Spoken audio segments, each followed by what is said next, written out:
Hi అండి, అందరికీ నమస్తే. అందరు ఎలా ఉన్నారు? బాగున్నారా? ఈరోజు మన వీడియో వచ్చేసి మా అబ్బాయిని అయితే మేము చక్కగా కొత్త స్కూల్ అయితే జాయిన్ చేసాం కదా.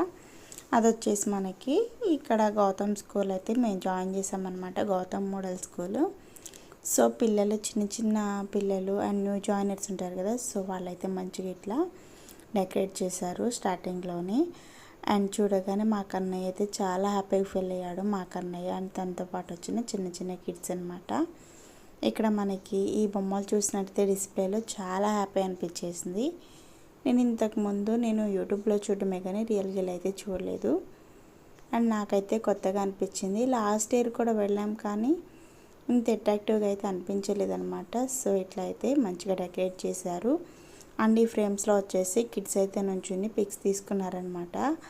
మా కన్నయ్య అయితే నా మాట వినలేదు, నేను తన్ని ఫోటో తీయడానికి. అండ్ అలానే ఇక్కడ వచ్చేసారు కదా. ఇంత పెద్ద సిటీలో అయినా కానీ ఇట్లా మనకి బాదం చెట్లు ఇవన్నీ మంచి గ్రీనరీగా చాలా బాగుంది వ్యూ అండ్ వెదర్ కూడా. అండ్ ఇక్కడ వచ్చేసి మా కన్నమ్మ అయితే మంచిగా ఉయ్యాలూగుతూ ఉంది. అండ్ ఇక్కడ చాలా అంటే చాలా బాగుందండి.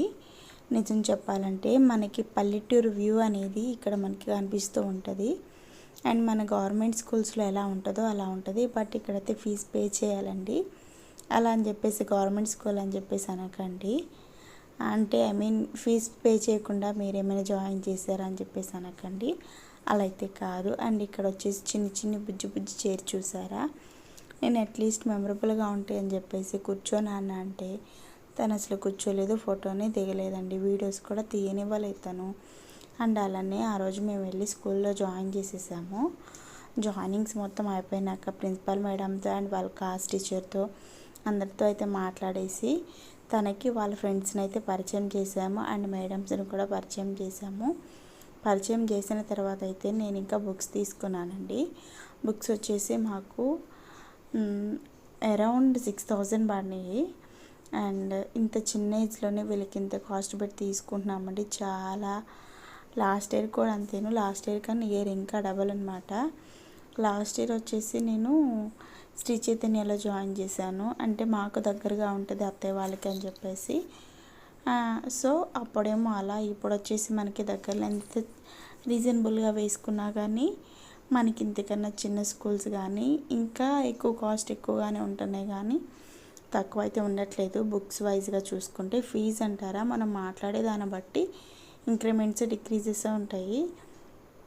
అండ్ అక్కడ వచ్చేసి బుక్స్ అయితే మంచిగా తీసుకున్నాము. బుక్స్కి అయితే మనీ పే చేసాము. మనీ పే చేసి తీసుకున్న తర్వాత అయితే మా కన్నయ్య చాలా హ్యాపీ అండి. ఈ బుక్స్ తీసుకున్న తర్వాత అయితే వీటికి కావాల్సిన లేబుల్స్ అన్నీ మేమైతే బయట డిమార్ట్లో అయితే తీసుకున్నాము మంచిగా. అండ్ నాకైతే తెలియదు, నేను ఫస్ట్ టైం వింటున్నాను. ఓన్లీ నర్సరీ వరకు మాత్రమే స్లేట్ వర్క్ అనేది ఉంటుందంట. మీ అందరికీ తెలుసా అండి? నాకైతే తెలీదు. నేనైతే మేడంని అడిగాను, ఏంటి మేడం ఇవన్నీ ఇచ్చారు అంటే సిటీ కదా, సో మనం పల్లెటూరులో అయితే మనం ఎక్కడైనా తెచ్చుకోవచ్చు, మనకి ఎక్కువగా స్లేట్స్ అనేది యూజ్ చేస్తూ ఉంటారు. బట్ ఇక్కడ సిటీ కదా, సో మేడం ఏంటి ఇవన్నీ ఇచ్చారు, పెన్సిల్స్, ఎరేజర్స్ అండ్ క్రాయిన్స్ అండ్ మనకి కలర్స్ వేయడానికి వాళ్ళే ఇచ్చారండి.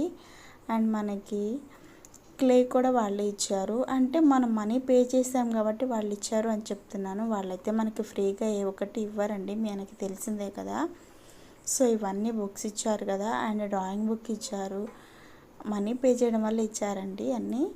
సో ఇవన్నీ ఇచ్చిన తర్వాత స్లేట్ లేదేంటి మేడం, అదొక్కటి మిస్ అయింది కదా అంటే నేను ఆల్రెడీ తీసుకుందాం అనుకుని తీసుకోలేదు. ఒకసారి వాళ్ళని కన్సల్ట్ అయ్యి తర్వాత డిసిషన్ తీసుకుందామని చెప్పేసి ఒకసారి అలా వెళ్ళి జాయిన్ చేసి తనకి ఏమేమి కావాలి, ఏం యూజ్ అవుతాయి అనేది అయితే నేను మంచిగా అడిగాను. అండ్ మా కన్నయ్యకి అయితే ఒక యూనిఫామ్ అనేది ఫ్రీ వచ్చిందండి.